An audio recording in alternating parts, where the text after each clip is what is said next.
So if you guys aren't doing anything on September 20th at 5 p.m. Central Time, we're doing a Roast Me stream. If you guys aren't familiar with our Roast Me stream, it's something we do once a year. And this year we're giving away prizes for the top 3 crappiest printer setups.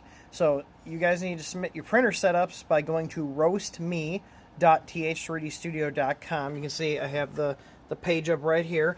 It says you're going to open a ticket, but this is what we're using for the submission. So upload a couple pictures of your printer, give us some details on the printer, what you've done to it, and we're going to bring it up on our live stream on the 20th and go through everybody's printer setups. And the top 3 worst setups are going to get gift cards. So first place is $100 at our store.